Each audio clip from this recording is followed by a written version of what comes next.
How much should you charge for a recurring revenue product? What price should you put on a product that you want to charge your customers per month or per week or per quarter or whatever? Today, I want to talk about why you should think about pricing your recurring revenue slightly differently to how a lot of people might teach it, what you should think about charging, and as well as how to set a price for a recurring revenue product.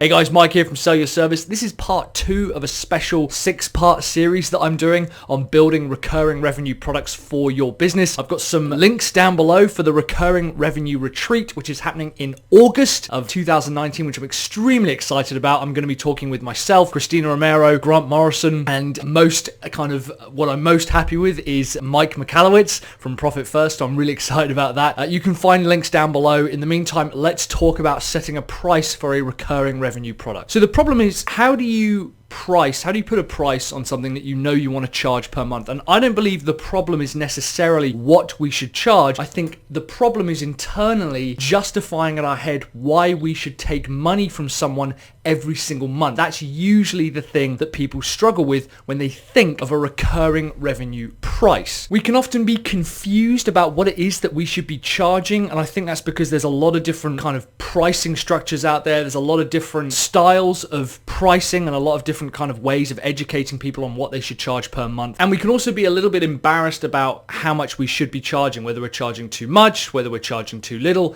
and it can seem a little bit overwhelming. If we charge too much, then we're going to have customers kind of throw it back in our face, a bit like charging anything too much. People will be unhappy with that. And yet if we charge too little, we end up not becoming profitable. So it's difficult to find that middle ground between what is too much and what is too little. And a lot of this comes from the misconception that customers don't want to pay monthly, because they absolutely do. Customers are fine with paying monthly. In fact, if anything, they kind of expect it now. And you need to get out of the mindset of thinking, well, I think it's cheeky asking for a customer to pay for something per month. Because yeah, in the past, some customers might have said to you, oh, so you're going to build me a website or build me this email campaign, and then I have to pay you per month. But those aren't customers that you want to necessarily be talking to. Most customers are going to be fine, and if anything, happy with the idea that they're going to be paying you per month to maintain and add value to their business. So my advice is, rather than thinking about how much you should charge for a particular product or service, I want to decide a price first. Now, I've done this exercise in the past, and a few of you might have heard of the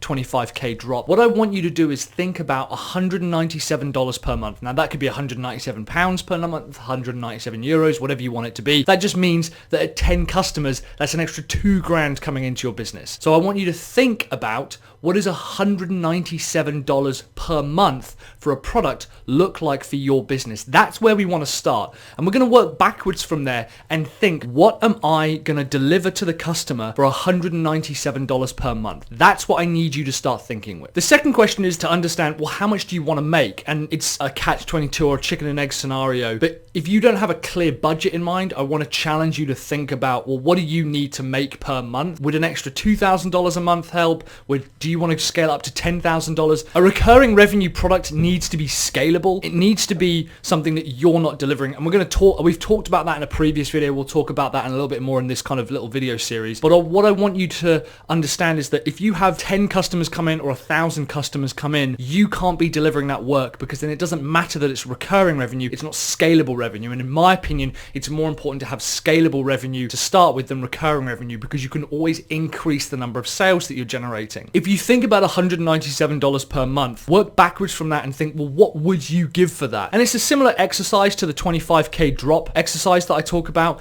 List out everything that you would give if someone was giving you $197 per month. Would that be one call a week, maybe? Personally, I think that's too much to start with. After you've thought about how much you need to earn per month, working backwards will help you think, well, what am I going to give? It might be website maintenance, it might be code updates, it might be that you write a new email campaign. There's a lot of different product examples that you can have, and I'm not going to go into them because we've talked about what it is that you're going to put in, but I'm going to challenge you to think about $197 per month. And if you already know that that's too low, great, increase it, but you have to have a budget of how much you need to earn per month first. That's more important. As soon as you understand how much you need to earn per month, you just take your price, you divide it by your total monthly goal, and that gives you the number of customers. And it might be that 10 customers per month giving you $2,000 is enough for you to think, well, that would be a huge weight off my mind to know that that income is just coming in. It might be that you need to increase that and you think, well, actually I need $497 per month because what I'm doing is, slightly more involved and it's email campaigns and automation and stuff like this. Great. That means that 5 customers would be $2,500, but is it scalable? Do you have to deliver the work? And if you have to deliver the work, it kind of doesn't matter how much you're going to be charging for it because it means that you're less likely to make profit on it. So tell me what it is that you would deliver for $197 per month. Let me know in the comments below. I'd love to hear some of your examples. Remember, we've got a whole series and I'll make sure that they're all linked at the end on creating recurring revenue. This is part 2 of 6, celebrating the recurring revenue retreat that we've got coming up in August. I'll put links to that down below as well. If you are going, let me know in the comments. I'd love to see that. Thanks very much for watching, guys. In the meantime, I've actually got a couple of videos